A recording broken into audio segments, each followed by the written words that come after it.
মন আর ব্যবহারের একটু বেশি যত্ন নিন। দামি পোশাক, গাড়ি বাড়ির মালিক হলে মানুষ হওয়া যায় না। হ্যালো এভরিওয়ান, আসসালামু আলাইকুম। কি অবস্থা আপনাদের?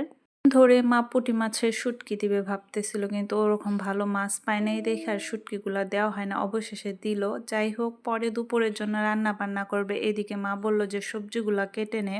বরবটিগুলো হচ্ছে আমার ছোট খালা পাঠাইছিল, সাদা বরবটি, তাদের গাছের, মাশাআল্লাহ খুব সুন্দর হয়েছে, খেতেও কিন্তু খুব ভালো হয়েছিল। আজকে যেহেতু সবজি রান্না করবে, পরে মা বললো যে এগুলাও কেটে নে। সব রকমের সবজি দিয়ে কিন্তু সবজি রান্না করলে খুব ভালো লাগে।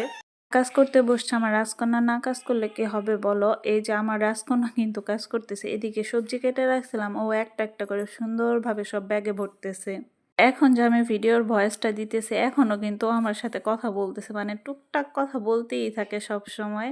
আমার মেয়েটার জন্য সবাই দোয়া করবা, যেন সব সময় ভালো থাকে, সুস্থ থাকে। আর এইদিকে সব ধরনের সবজি আমি কেটে নিছি, 4-5 পদের সবজি কেটে নিছিলাম, যা যা ছিল ফ্রিজে সব রকমই কেটে নেওয়া হয়েছে। আর এইদিকে মা হচ্ছে ভাতও বসাই দিয়েছে।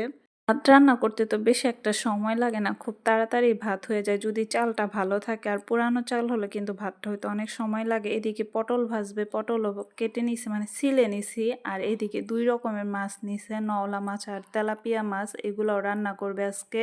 এইদিকে একদম মশলা টশলা দিয়ে মাখিয়ে রাখছে, আর একটা তেলাপিয়া মাছও মাখিয়ে রাখছে, কারণ তেলাপিয়া মাছটা হচ্ছে আমার রাজকন্যার জন্য, কারণ ও তার ছোট মাছ খেতে পারবে না, নওলা মাছটা একটু ছোট ছিল। আর এদিকে সবজিটাও ভাপতে নিতেছিল।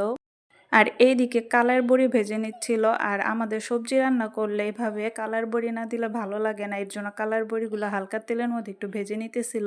সবজিটা বাগার দেওয়ার জন্য এখানে তেল দিয়ে দিছে, তেলের মধ্যে তেজপাতা দিতে হবে।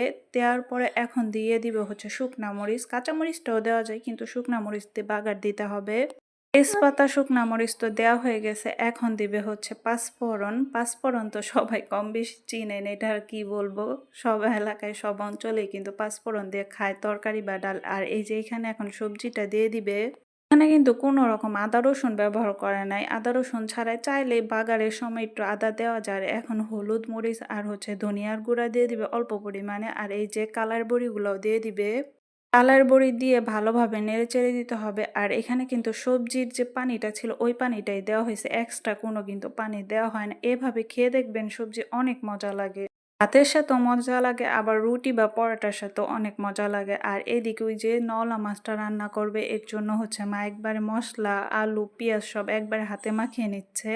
মাখানো যে কোনো তরকারি তো ভালো লাগে, বিশেষ করে চচ্চড়ি তরকারিগুলা, ছোট মাছ বা বড় মাছের চচ্চড়িগুলা কিন্তু হাতে মাখিয়ে রান্না করলে বেশি ভালো লাগে।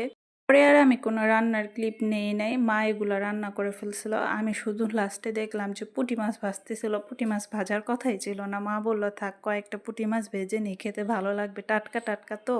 এইদিকে দুপুরে রান্না সবকিছুই কমপ্লিট। এই যে দেখো সবজিটা কত সুন্দর হয়েছে, খেতেও কিন্তু অনেক মজা হয়েছিল। আর এইদিকে হচ্ছে যে মাছ ভাজা, পটল ভাজা, 2 রকমের মাছ ভাজছিল, আর হচ্ছে নওলা মাছের তরকারি।